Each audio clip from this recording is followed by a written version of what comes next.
ويلك إنك لن تستطيع معي صبرا. قال إن سألتك عن شيء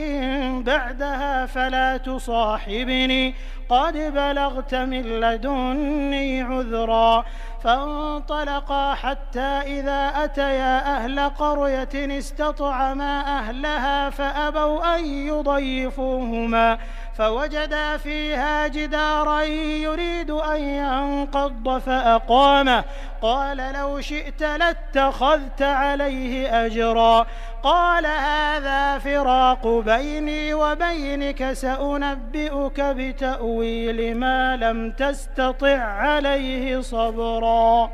أما السفينة فكانت لمساكين يعملون في البحر فأردت أن أعيبها وكان وراءهم ملك يأخذ كل سفينة غصبا. وأما الغلام فكان أبواه مؤمنين فخشينا أن يرهقهما طغيانا وكفرا فأردنا أن يبدلهما ربهما خيرا منه زكاة وأقرب رحما. وأما الجدار فكان لغلامين يتيمين في المدينة وكان تحته كنز لهما وكان أبوهما صالحا فأراد ربك أن يبلغا أشدهما ويستخرجا كنزهما رحمة من ربك وما فعلته عن أمري ذلك تأويل ما لم تسطع عليه صبرا.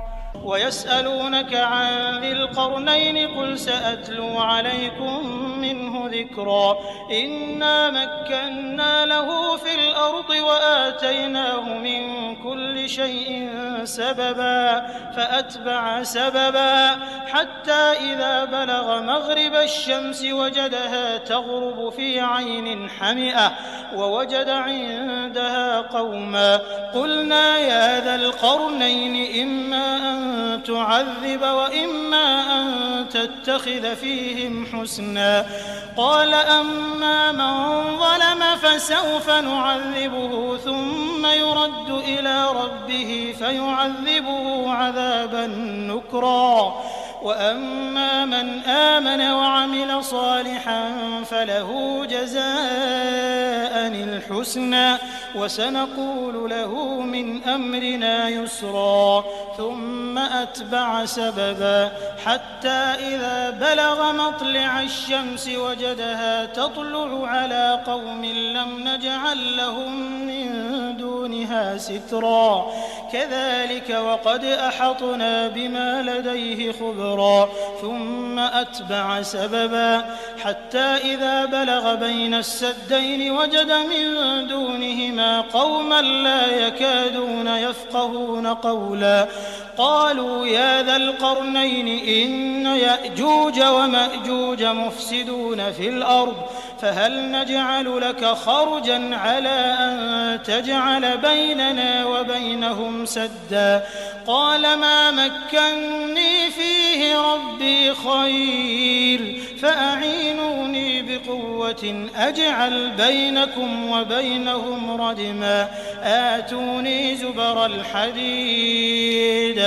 حتى إذا ساوى بين الصدفين قال انفخوا حتى إذا جعله نارا قال آتوني أفرغ عليه قطرا. فما استطاعوا أن يظهروه وما استطاعوا له نقبا. قال هذا رحمة من ربي فإذا جاء وعد ربي جعله دكاء وكان وعد ربي حقا. وتركنا بعضهم يومئذ يموج في بعض ونفخ في الصور فجمعناهم جمعا. وعرضنا جهنم يومئذ للكافرين عرضا. الذين كانت أعينهم في غطاء عن ذكري وكانوا لا يستطيعون سمعا. أفحسب الذين كفروا أن يتخذوا عبادي من دوني أولياء إنا أعتدنا جهنم للكافرين نزلا قل هل ننبئكم بالأخسرين أعمالا الذين ضل سعيهم في الحياة الدنيا وهم يحسبون أنهم يحسنون صنعا أولئك الذين كفروا بآيات ربهم ولقائه فحبطت أعمالهم فلا نقيم لهم يوم القيامة وزنا ذلك جزاؤهم جهنم بما كفروا واتخذوا آياتي ورسلي هزوا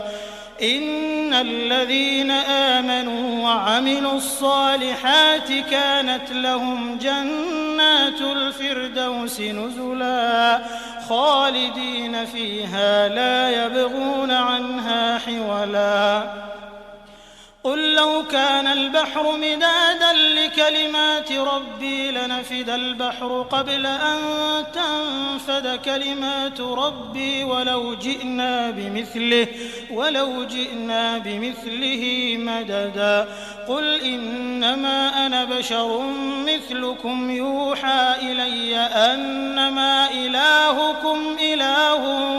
واحد فمن كان يرجو لقاء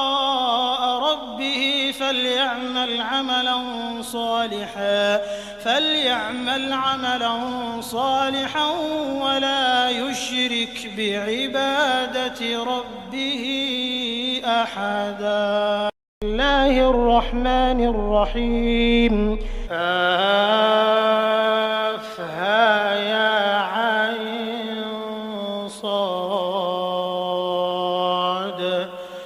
ذكر رحمة ربك عبده زكريا إذ نادى ربه نداء خفيا قال رب إني وهن العظم مني واشتعل الرأس شيبا ولم أكن بدعائك رب شقيا وإني خفت الموالي من ورائي وكانت امرأتي عاقرا فهب لي من لدنك وليا يرثني ويرث من آل يعقوب واجعله رب رضيا يا زكريا إنا نبشرك بغلام اسمه يحيى لم نجعل له من قبل سميا قال رب أنى يكون لي غلام وكانت امرأتي عاقرا وقد بلغت من الكبر عتيا قال كذلك قال ربك هو علي هين وقد خلقتك من قبل ولم تك شيئا قال رب اجعل لي آية قال آيتك ألا تكلم الناس 3 ليال سويا فخرج على قومه من المحراب فأوحى إليهم أن سبحوا بكرة وعشيا يا يحيى خذ الكتاب بقوة وآتيناه الحكم صبيا وحنانا من لدنا وزكاة وكان تقيا وبرا بوالديه ولم يكن جبارا عصيا وسلام عليه يوم ولد ويوم يموت ويوم يبعث حيا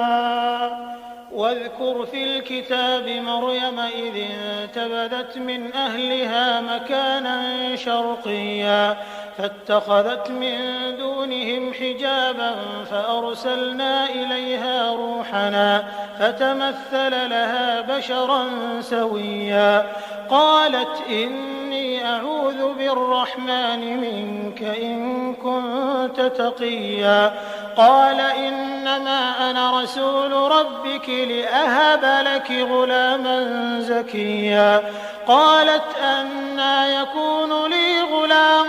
ولم يمسسني بشر ولم أك بغيا قال كذلك قال ربك هو علي هين ولنجعله آية للناس ورحمة منا وكان أمرا مقضيا فحملته فانتبذت به مكانا قصيا فأجاءها المخاض إلى جذع النخلة قالت يا ليتني مت قبل هذا وكنت نسيا منسيا فناداها من تحتها ألا تحزني قد جعل ربك تحتك سريا وهزي إليك بجذع النخلة تساقط عليك رطبا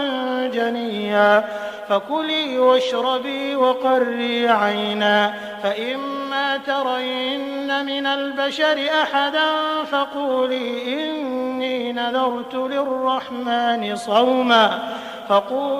إني نذرت للرحمن صوما فلن أكلم اليوم إنسيا فأتت به قومها تحمله قالوا يا مريم لقد جئت شيئا فريا يا أخت هارون ما كان أبوك امرأ سوء وما كانت أمك بغيا فأشارت إليه قالوا كيف نكلم من كان في المهد صبيا قال إني عبد الله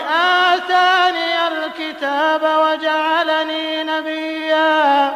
وجعلني مباركا أينما كنت وأوصاني بالصلاة والزكاة ما دمت حيا وبرا بوالدتي ولم يجعلني جبارا شقيا والسلام علي يوم ولدت ويوم أموت ويوم أبعث حيا ذلك عيسى ابن مريم قول الحق الذي فيه يمترون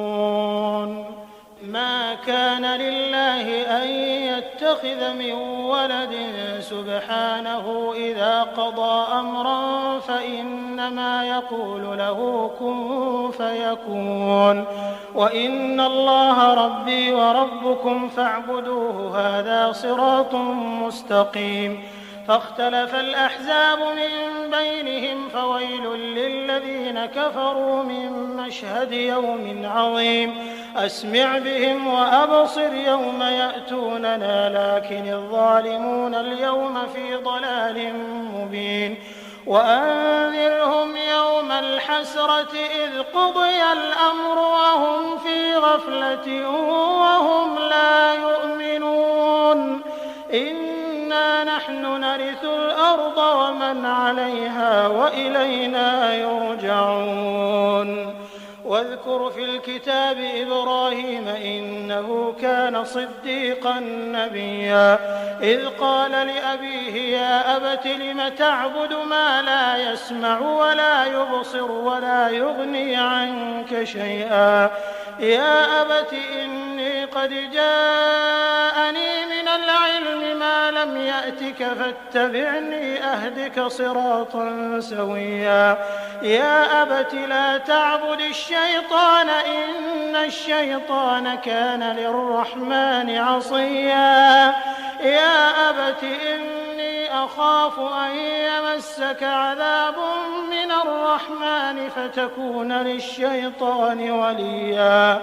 قال أراغب أنت عن آلهتي يا إبراهيم لئن لم تنته لأرجمنك واهجرني مليا. قال سلام عليك سأستغفر لك ربي إنه كان بي حفيا. وأعتزلكم وما تدعون من دون الله وأدعو ربي عسى ألا أكون بدعاء ربي شقيا. فلما اعتزلهم وما يعبدون من دون الله وهبنا له إسحاق ويعقوب وكلا جعلنا نبيا ووهبنا لهم من رحمتنا وجعلنا لهم لسان صدق عليا.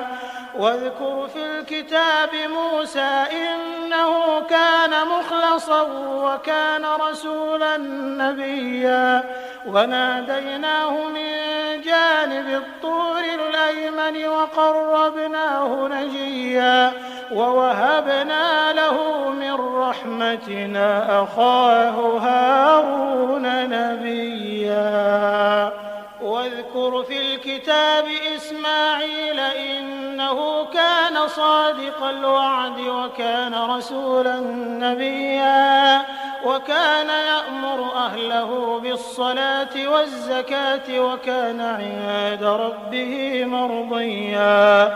واذكر في الكتاب إدريس إنه كان صديقا نبيا ورفعناه مكانا عليا. أولئك الذين أنعم الله عليهم من النبيين من ذرية آدم وممن حملنا مع نوح ومن ذرية إبراهيم وإسرائيل وممن هدينا واجتبينا إذا تتلى عليهم آيات الرحمن خروا سجدا وبكيا. فخلف من بعدهم خلف أضاعوا الصلاة واتبعوا الشهوات فسوف يلقون غيا.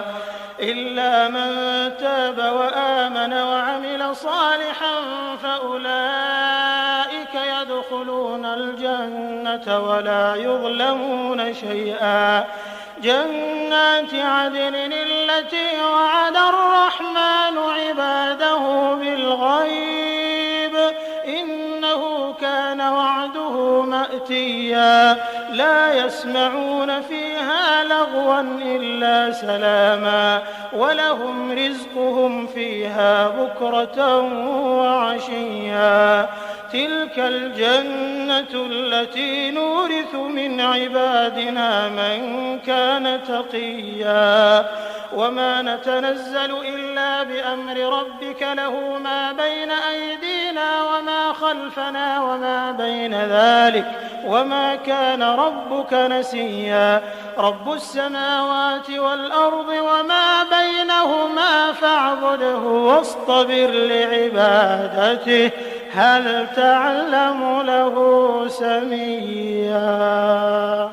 ويقول الإنسان أإذا ما مت لسوف أخرج حيا. أولا يذكر الإنسان أنا خلقناه من قبل ولم يك شيئا. فوربك لنحشرنهم والشياطين ثم لنحضرنهم حول جهنم جثيا. ثم لننزعن من كل شيعة أيهم أشد على الرحمن عتيا. ثم لنحن أعلم بالذين هم أولى بها صليا. وإن منكم إلا واردها كان على ربك حتما مقضيا. ثم ننجي الذين اتقوا ونذر الظالمين فيها جثيا. وإذا تتلى عليهم آياتنا بينات قال الذين كفروا للذين آمنوا أي الفريقين خير مقاما وأحسن نديا. وكم أهلكنا قبلهم من قرن هم أحسن أثاثا ورئيا قل من كان في الضلالة فليمدد له الرحمن مدا حتى إذا رأوا ما يوعدون إما العذاب وإما الساعة فسيعلمون من هو شر مكانا وأضعف جندا ويزيد الله الذين اهتدوا هدى والباقيات الصالحات خير عند ربك ثوابا وخير مردا أفرأيت الذي كفر بآياتنا وقال لأوتين مالا وولدا أطلع الغيب أم اتخذ عند الرحمن عهدا كلا سنكتب ما يقول ونمد له من العذاب مدا ونرثه ما يقول ويأتينا فردا واتخذوا من دون الله آلهة ليكونوا لهم عزا كلا سيكفرون بعبادتهم ويكونون عليهم ضدا ألم تر أنا أرسلنا الشياطين على الكافرين تؤزهم أزا فلا تعجل عليهم إنما نعد لهم عدا يوم نحشر المتقين إلى الرحمن وفدا ونسوق المجرمين إلى جهنم وردا لا يملكون الشفاعة إلا من اتخذ عند الرحمن عهدا وقالوا اتخذ الرحمن ولدا لقد جئتم شيئا إدا تكاد السماوات يتفطرن منه وتنشق الأرض وتخر الجبال هدا أن دعوا للرحمن ولدا وما ينبغي للرحمن أن يتخذ ولدا إن كل من في السماوات والأرض إلا آتي الرحمن عبدا لقد أحصاهم وعدهم عدا وكلهم آتيه يوم القيامة فردا إن الذين آمنوا وعملوا الصالحات سيجعل لهم الرحمن ودا فإنما يسرناه بلسانك لتبشر به المتقين وتنذر به قوما لدا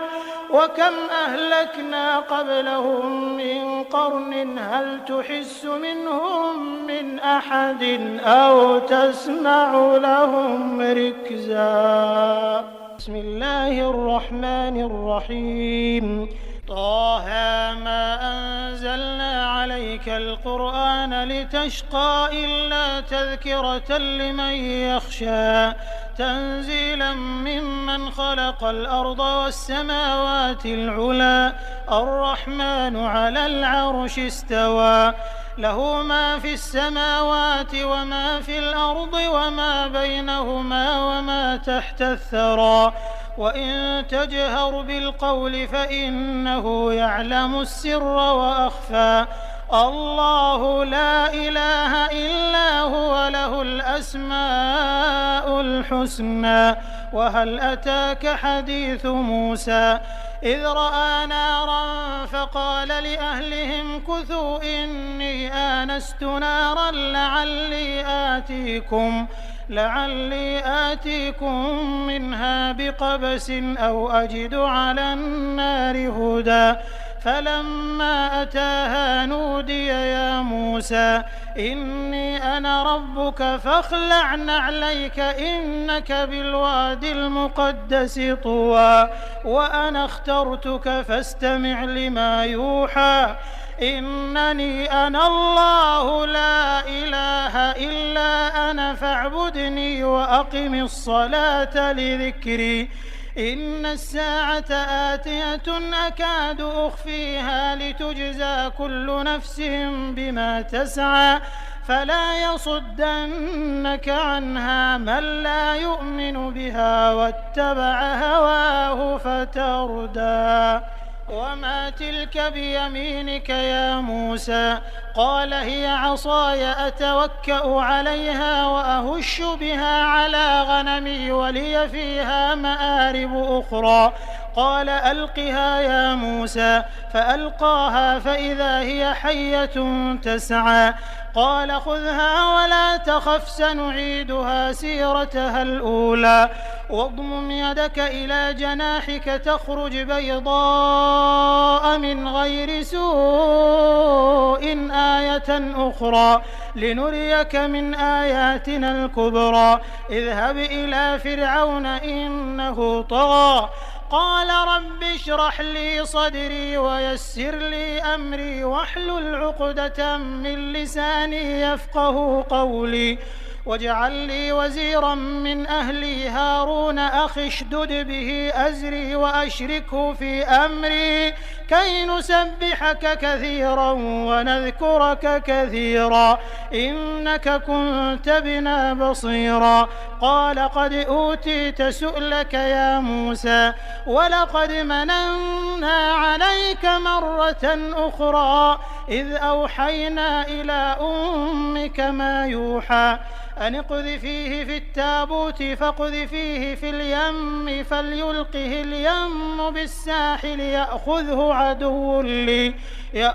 عدو لي وعدو له وألقيت عليك محبة مني ولتصنع على عيني إذ تمشي أختك فتقول هل أدلكم على من يكفله فرجعناك إلى أمك كي تقر عينها ولا تحزن وقتلت نفسا فنجيناك من الغم وفتناك فتونا فلبثت سنين في أهل مدين ثم جئت على قدر يا موسى واصطنعتك لنفسي اذهب أنت وأخوك بآياتي ولا تنيا في ذكري اذهبا إلى فرعون إنه طغى فقولا له قولا لينا لعله يتذكر أو يخشى قالا ربنا إننا نخاف أن يفرط علينا أو أن يطغى قال لا تخافا إنني معكما أسمع وأرى فأتياه فقولا إنا رسولا ربك فأرسل معنا بني إسرائيل ولا تعذبهم قد جئناك بآية من ربك والسلام على من اتبع الهدى إنا قد أوحي إلينا أن العذاب على من كذب وتولى قال فمن ربكما يا موسى قال ربنا الذي أعطى كل شيء خلقه ثم هدى قال فما بال القرون الأولى قال علمها عند ربي في كتاب لا يضل ربي ولا ينسى الذي جعل لكم الأرض مهدا وسلك لكم فيها سبلا وأنزل من السماء ماء فأخرجنا به أزواجا من نبات شتى كلوا وارعوا أنعامكم إن في ذلك لآيات لأولي النهى منها خلقناكم وفيها نعيدكم ومنها نخرجكم تارة أخرى ولقد أريناه آياتنا كلها فكذب وأبى قال أجئتنا لتخرجنا من أرضنا بسحرك يا موسى فلنأتينك بسحر مثله فاجعل بيننا وبينك موعدا لا نخلفه نحن ولا أنت مكانا سوى قال موعدكم يوم الزينة وأن يحشر الناس ضحى فتولى فرعون فجمع كيده ثم أتى قال لهم موسى ويلكم لا تفتروا على الله كذبا فيسحتكم بعذاب وقد خاب من افترى فتنازعوا أمرهم بينهم وأسروا النجوى قالوا إن هذان لساحران يريدان أن يخرجاكم من أرضكم بسحرهما ويذهبا بطريقتكم المثلى فأجمعوا كيدكم ثم أتوا صفا وقد أفلح اليوم من استعلى قالوا يا موسى إما أن تلقي وإما أن نكون أول من ألقى قال بل ألقوا فإذا حبالهم وعصيهم يخيل إليه من سحرهم أنها تسعى فأوجس في نفسه خيفة موسى قلنا لا تخف إنك أنت الأعلى وألق ما في يمينك تلقف ما صنعوا إنما صنعوا كيد ساحر ولا يفلح الساحر حيث أتى فألقي السحرة سجدا قالوا آمنا برب هارون وموسى قال آمنتم له قبل أن آذن لكم إنه لكبيركم الذي علمكم السحر فلأقطعن أيديكم وأرجلكم من خلاف ولأصلبنكم في جذوع النخل ولتعلمن أينا أشد عذابا وأبقى قالوا لن نؤثرك على ما جاءنا من البينات والذي فطرنا فاقض ما أنت قاض إنما تقضي هذه الحياة الدنيا إنا آمنا بربنا ليغفر لنا خطايانا وما أكرهتنا عليه من السحر والله خير وأبقى إنه من يأت ربه مجرما فإن له جهنم لا يموت فيها ولا يحيا ومن يأته مؤمنا قد عمل الصالحات فأولئك لهم الدرجات العلى جنات عدن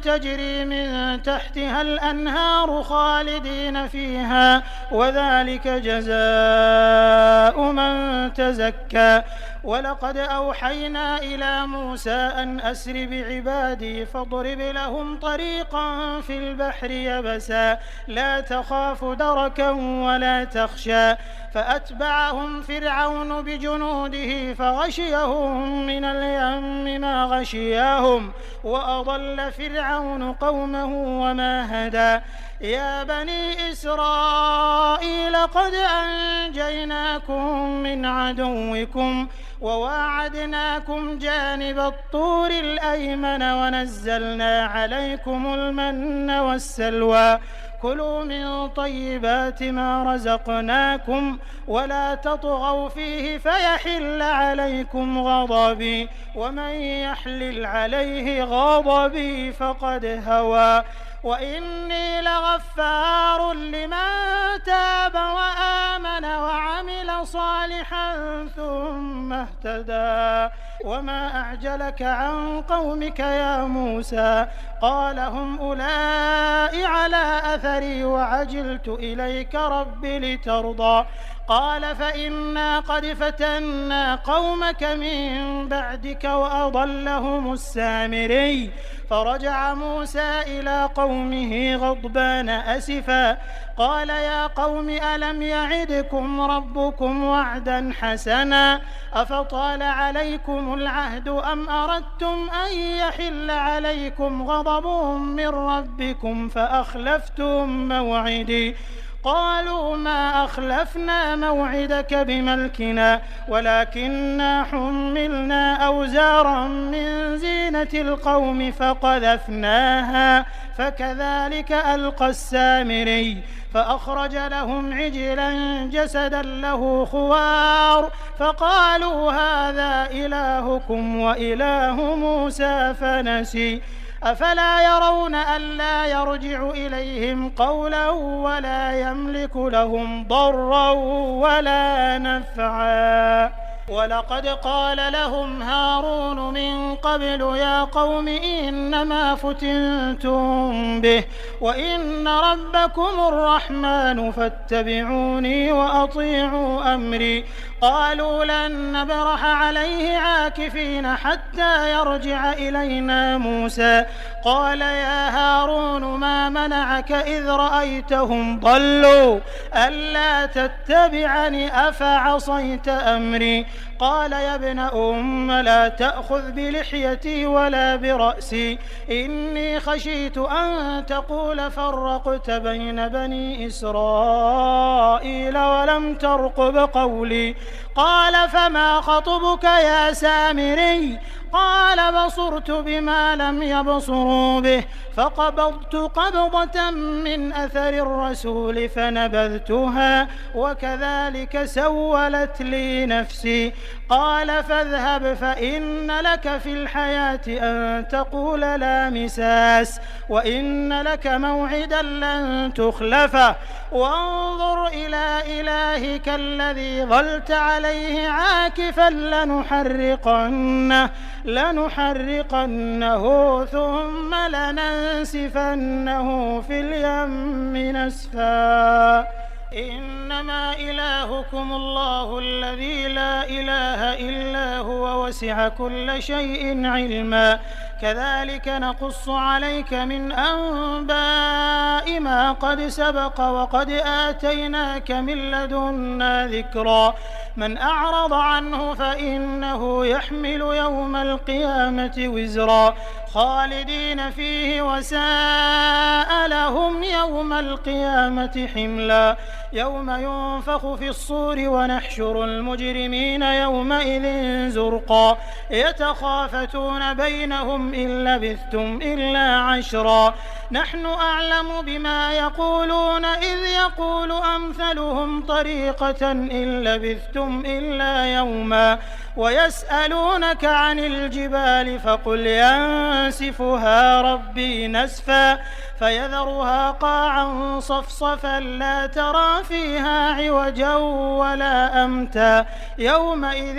يتبعون الداعي لا عوج له وخشعت الأصوات للرحمن فلا تسمع إلا همسا يومئذ لا تنفع الشفاعة إلا من أذن له الرحمن ورضي له قولا يعلم ما بين أيديهم وما خلفهم ولا يحيطون به علما وعنت الوجوه للحي القيوم وقد خاب من حمل ظلما ومن يعمل من الصالحات وهو مؤمن فلا يخاف ظلما ولا هضما وكذلك أنزلناه قرآنا عربيا وصرفنا فيه من الوعيد لعلهم يتقون أو يحدث لهم ذكرا فتعالى الله الملك الحق ولا تعجل بالقرآن من قبل أن يقضى إليك وحيه وقل رب زدني علما ولقد عهدنا إلى آدم من قبل فنسي ولم نجد له عزما وإذ قلنا للملائكة اسجدوا لآدم فسجدوا إلا إبليس أبى فقلنا يا آدم إن هذا عدو لك ولزوجك فلا يخرجنكما من الجنة فتشقى إن لك ألا تجوع فيها ولا تعرى وأنك لا تظمأ فيها ولا تضحى فوسوس إليه الشيطان قال يا آدم هل أدلك على شجرة الخلد وملك لا يبلى فأكلا منها فبدت لهما سوآتهما وطفقا يخصفان عليهما من ورق الجنة وعصى آدم ربه فغوى ثم اجتباه ربه فتاب عليه وهدى قال اهبطا منها جميعا بعضكم لبعض عدو فإما يأتينكم مني هدى فمن اتبع هداي فلا يضل ولا يشقى ومن أعرض عن ذكري فإن له معيشة ضنكا ونحشره يوم القيامة أعمى قال رب لم حشرتني أعمى وقد كنت بصيرا قال كذلك أتتك آياتنا فنسيتها وكذلك اليوم تنسى وكذلك نجزي من أسرف ولم يؤمن بآيات ربه ولعذاب الآخرة أشد وأبقى أفلم يهد لهم كم أهلكنا قبلهم من القرون يمشون في مساكنهم إن في ذلك لآيات لأولي النهى ولولا كلمة سبقت من ربك لكان لزاما وأجل مسمى فاصبر على ما يقولون وسبح بحمد ربك قبل طلوع الشمس وقبل غروبها ومن آناء الليل فسبح وأطراف النهار لعلك ترضى ولا تمدن عينيك إلى ما متعنا به أزواجا منهم زهرة الحياة الدنيا لنفتنهم فيه ورزق ربك خير وأبقى وأمر أهلك بالصلاة واصطبر عليها لا نسألك رزقا نحن نرزقك والعاقبة للتقوى وقالوا لولا يأتينا بآية من ربه أولم تأتهم بينة ما في الصحف الأولى ولو أنا أهلكناهم بعذاب من قبله لقالوا ربنا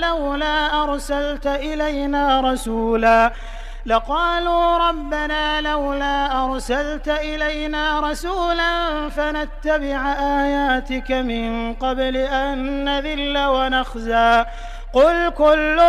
متربص